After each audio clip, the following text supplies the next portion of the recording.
Are we filming? Yes, we are. So welcome to another video.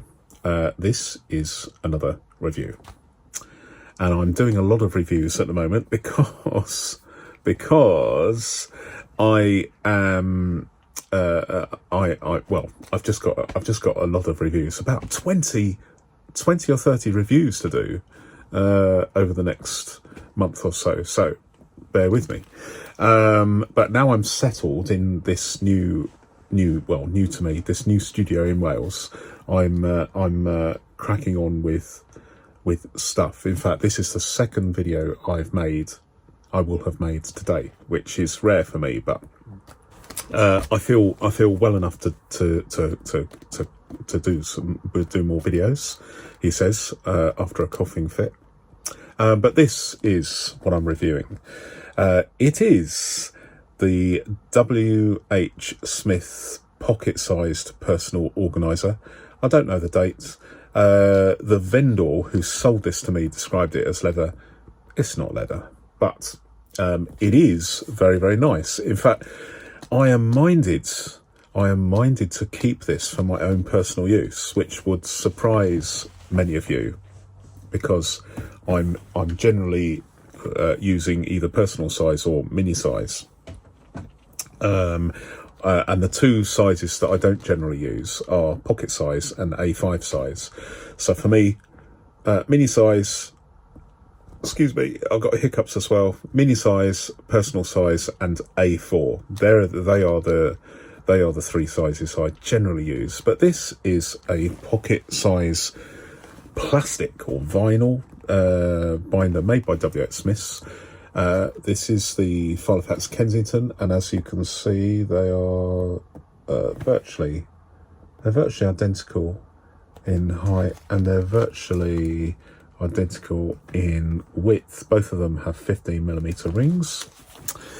But this is one made by WHSmith, who are a historic company of stationers based in the UK. They opened their first shop in 1792 in Grosvenor Street in London, a very posh part of town now. Although they've lost their way a bit because of competition from other places, they're still going strong, and you often see WHSmith's shops on railway stations in the UK and in high streets everywhere. But this is the WHSmith's pocket-sized personal organiser. There we go. WHSmith's personal organiser with probably the original inserts. There's no diary in here, but what have we got? We have got a tab for diary, and then reference. It's interesting to see how they do this. Notes, and then miscellaneous, and then addresses. Well, very similar to a filofax, isn't it? But I just want to talk about for a second these inserts, because they actually, I don't know whether this was late 1980s, 90s perhaps, but it has that feel to it, that oldie worldy feel to it. So it's not a modern one. It doesn't look as if it's been used really, other than perhaps for the first year, because the diary's missing. But it's what struck me, and I hadn't noticed this before. The actual sort of it's like a naive style of layout of these inserts, which, in my opinion, is better than filofax, which are just they don't sit right with me. But this is pretty good. That first page, this belongs to, in the event of a loss, please return to. There we go. And then on the back, it's got some important telephone numbers and important notes. So just what you need, really. And then the diary, well, there's no diary, but there is a year planner. And this is very nicely set out, in my opinion. So I don't very often share the inserts with you, but I like these because they are very, very nice. I like the fonts and the layout. So you've got like a year planner, and then you've got birthdays and anniversaries set out for each month. And then you've got Joy's London Underground map, and then you've got some maps for the whole of the country, very, very similar to what you would get in a filofax back in the day. In fact, I don't think you get maps these days. But then you've got some notes, and there's nothing there. Miscellaneous, I don't know what you would have in there, but personal finance. This is actually nice and simple, and I like that. What else have we got? Addresses, and this is interesting. So you've actually got on the divider itself. The divider is printed with space to write names and addresses as well, the actual divider, and that's something you don't have with filofax. I think this is a very, very clever idea, notwithstanding the fact if you cross out the address, then maybe you need to replace the divider. But these dividers are actually very nice. For some reason there's two sets of dividers here, but yeah, very, very good, very good. Let's take these out, and I think we need to look at flatability, because that's very important. Now, bear in mind, this has probably been sitting in a drawer somewhere. It hasn't been used in anger other than maybe the first year, and it's about 30 years old. Plastics tend to be supple because of the plasticizer inside that can evaporate over years, decades, and that's why many plastics go brittle and snap. It's certainly why if you get a filofax binder from 30 years ago and it's got some plastic card pockets sheets, they're very, very stiff, aren't they? And they can go yellow, they can crack, but it's because the plasticizer has evaporated. It's a slow process, but that's what it is. So do we have flatability? Well, I would say it's not good, but it's kind of okay.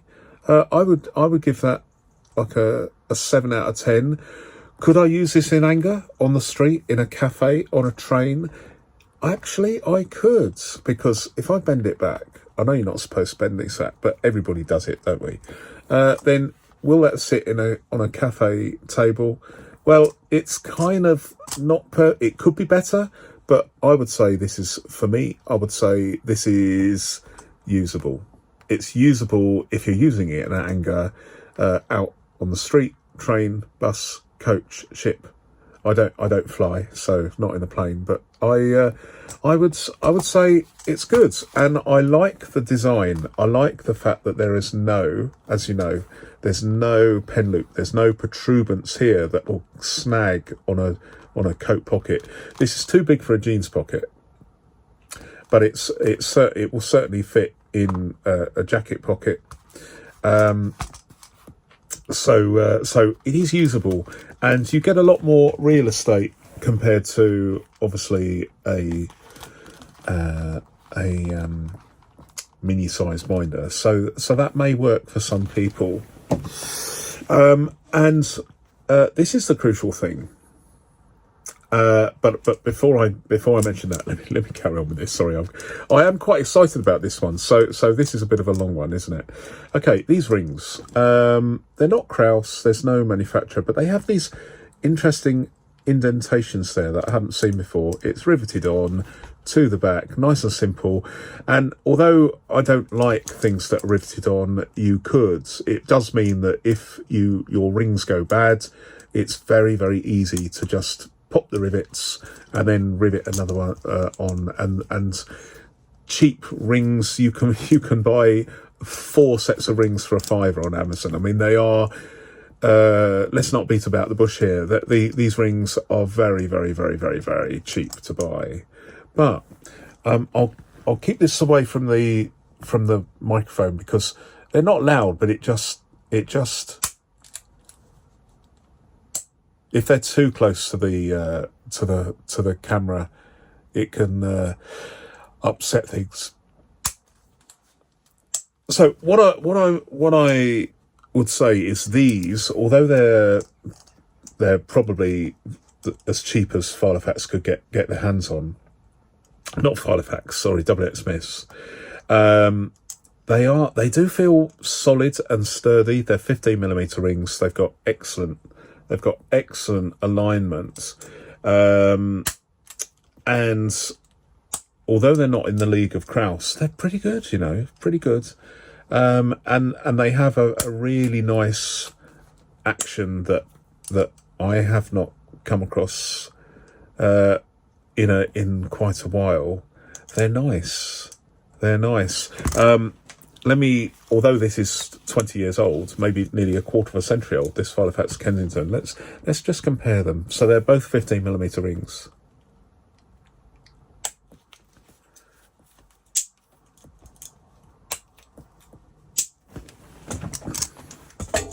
Bear with me.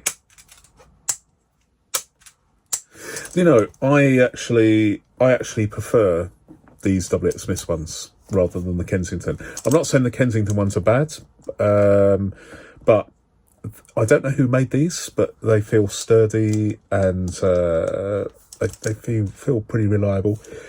2 full lengths. Oh, excuse me. Sorry, medication making me tired. 2 full length plastic pockets. So this is a very basic thing, but it is actually a nice thing for it.